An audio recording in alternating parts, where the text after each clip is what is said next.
ಗಂಗಮ್ಮ ಜಾತ್ರೆ ಪ್ರಯುಕ್ತ ನಾವು ಮಾಡ್ತಿರೋ ಪ್ರೆಸ್ ಕಾನ್ಫರೆನ್ಸ್ ಈ ಪ್ರೆಸ್ ರಿಲೀಸ್ಗೆ ತುಂಬಾ ಇವಾಗ ಧನ್ಯವಾದಗಳು ನಿಮಗೆ.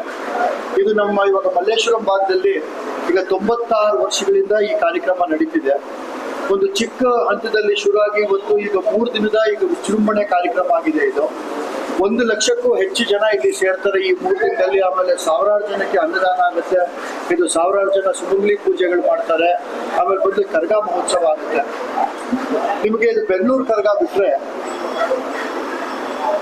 ಇದು ನೆಕ್ಸ್ಟ್ ಅಷ್ಟೇ ಅದ್ದೂರಿಯಾಗಿ ಒಂದು ಇವಾಗ ನಡೆಯುವ ಕಾರ್ಯಕ್ರಮ ಬಂದು ಇವಾಗ ಗಂಗಮ್ಮ ದೇವಿ ಜಾತ್ರೆಯ ಇವಾಗ ಹೆಚ್ಚು ಕರಗ ಆಗಿದೆ. ಇದ್ರ ಬಗ್ಗೆ ಕಂಪ್ಲೀಟ್ ಡೀಟೇಲ್ಸ್ ಬಂದು ಶಿವರಾಮ್ ಸರ್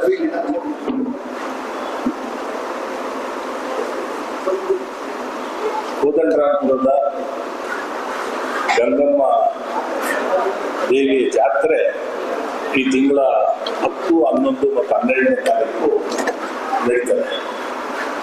ಇದು 94ನೇ ವರ್ಷದ ಗಂಗಮ್ಮ ಜಾತ್ರೆ.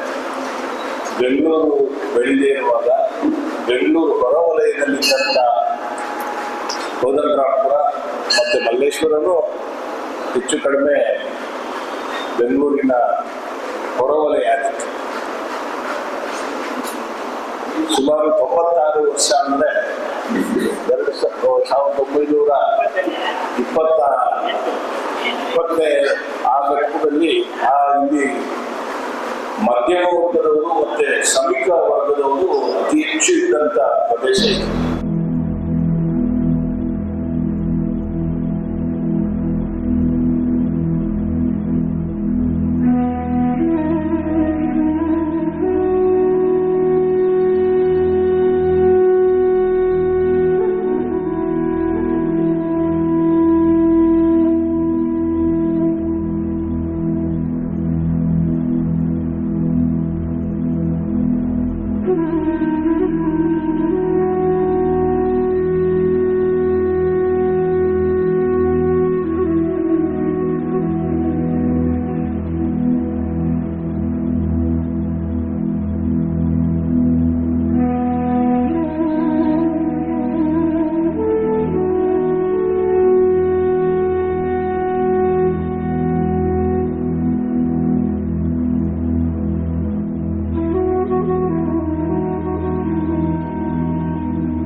ಜೂನ್ 10, 11, 12 ಮಲ್ಲೇಶ್ವರಂದಲ್ಲಿ ಈಗ 96ನೇ ವರ್ಷದ ಇವಾಗ ಗಂಗಮ್ಮ ಜಾತ್ರೆ ಹಾಗೂ ಕರಗ ನಡೀತಿದೆ.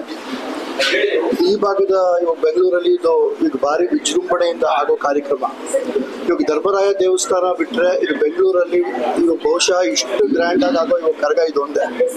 ಇಲ್ಲಿ ಇದು ಈ 3 ದಿನಗಳಲ್ಲಿ ಹೆಚ್ಚು ಕಮ್ಮಿ 1 ಲಕ್ಷ ಜನ ಮೇಲ್ ಬರ್ತಿದ್ದಾರೆ. ಹಾಗೂ ಇಲ್ಲಿ ಸಾವಿರಾರು ಜನದ ಇವಾಗ ಸುಮಂಗಲಿ ಪೂಜೆ ನಡೆಯುತ್ತೆ. ಈಗ ಹಸಿ ಕರಗ ಬರುತ್ತೆ. ಆಮೇಲೆ ಇದು ಕಂಪ್ಲೀಟ್ ಇದು ಮಲ್ಲೇಶ್ವರಂ ಕೋದಂಡರಾಮಪುರಂ ಭಾಗದಲ್ಲೆಲ್ಲ ಸುತ್ತಮುತ್ತ ವಯಲಿ ಕಾವಲು ಕೋದಂಡರಾಮಪುರಮಲ್ಲಿ ಒಂದು ಹಬ್ಬದ ವಾತಾವರಣ ಇರುತ್ತೆ. ಇಲ್ಲಿ ಇಷ್ಟು ಲಕ್ಷ ಜನಕ್ಕೆ ಇವಾಗ ಆಕ್ಚುಲಿ ಬರ್ತಿರೋದ್ರಿಂದ ಸಾಕಷ್ಟು ವ್ಯವಸ್ಥೆಗಳು ಮಾಡಿದೆ. ಇದು ಆಂಬ್ಯುಲೆನ್ಸ್ ವ್ಯವಸ್ಥೆ ಮಾಡಿದೆ. ಇವಾಗ ಡಾಕ್ಟರ್ ಆನ್ ಕಾಲ್ ಇರ್ತಾರೆ. ಇದು ಟಾಯ್ಲೆಟ್ ವ್ಯವಸ್ಥೆ ಮಾಡಿದ್ದಿಲ್ಲ. ಗ್ರೀನ್ ಇನಿಷಿಯೇಟಿವ್ ತಗೊಂಡಿದ್ದೀವಿ ಆಕ್ಚುಲಿ ಪ್ಲಾಸ್ಟಿಕ್ ಬ್ಯಾನ್ ಮಾಡಲಿಕ್ಕೆ. ಈಗ ಮಲ್ಲೇಶ್ವರಂ ಸೋಷಿಯಲ್ಸ್ ಗ್ರೂಪ್ ಜೊತೆಗೆ ಇದಾಗೂ ಇಲ್ಲಿ ಸ್ಥಳೀಯ ಆರ್ಗನೈಸೇಷನ್ ಜೊತೆಗೆ ಲೈಕ್ ಅವ್ರನ್ನು ಕೈ ಜೋಡಿಸಿ ಒಂದು ಆಕ್ಚುಲಿ ಗ್ರೀನ್ ಇನಿಷಿಯೇಟಿವ್ನು ಇವಾಗ ಶುರು ಮಾಡಿದ್ದೀವಿ. ಈಗ ಲಾಸ್ಟ್ ಟೈಮ್ ಇದನ್ನ ನಾವು ಆಕ್ಚುಲಿ ಕಾಡು ಮಲ್ಲಿಕಾರ್ಜುನ ಇವಾಗ ದೇವಸ್ಥಾನದ ಇವಾಗ ಸಮಾರಂಭದಲ್ಲಿ ಶುರು ಮಾಡಿದ್ದಲ್ಲ ತೇರಲ್ಲಿ. ಇವಾಗ ಅದು ಇಲ್ಲಿಗೆ ಇವಾಗ ಕಂಟಿನ್ಯೂ ಆಗ್ತಿದೆ. ಹಾಗೂ ಇಲ್ಲಿ ಬಂದು ಇವಾಗ ಸೀನಿಯರ್ ಸಿಟಿಸನ್ಸ್ಗೆ ಒಂದು ಸಪ್ರೇಟ್ ಅರೇಂಜ್ಮೆಂಟ್ ಮಾಡಿದೆ. ಈಗ ವಾಲಂಟಿಯರ್ಸ್ ಇರ್ತಾರೆ. ಅವ್ರು ಬಂದರೆ ಅವ್ರಿಗೆ ಸ್ಪೆಷಲ್ ದರ್ಶನವಾಗಲಿ ಅಥವಾ ಅವ್ರಿಗೆ ಬೇಗ ದರ್ಶನ ಮಾಡೋಕ್ಕೆ ಒಂದು ವ್ಯವಸ್ಥೆ ಮಾಡಲಾಗ್ತಿದೆ. ಆಮೇಲೆ ಕಮ್ಮಿ ಅಂದ್ರೂ 8-10 ಸಾವಿರ ಜನದ ಮೇಲೆ ಇದು ಆಕ್ಚುಲಿ ಊಟ ಆಗುತ್ತೆ ಅವತ್ತು ಇವಾಗ ಸುಮಂಗಲಿ ಪೂಜೆ ಆದ್ಮೇಲೆ. ಒಟ್ಟಲ್ಲಿ ಈ ಗಂಗಮ್ಮ ಜಾತ್ರೆ ಮಾಡೋದು ಯಾಕೆ ಅಂದ್ರೆ ಈ 96 ವರ್ಷಗಳಿಂದ ಇವಾಗ ಈ ಪ್ರದೇಶದ ಇವಾಗ ಜನಗಳಿಗೆ ಸುಖ, ನೆಮ್ಮದಿ, ಶಾಂತಿ ಇರಲಿ ಅಂತ ಇದು ಮಾಡಿ ಮಾಡೋ ಕಾರ್ಯಕ್ರಮ ಆಯಿತು.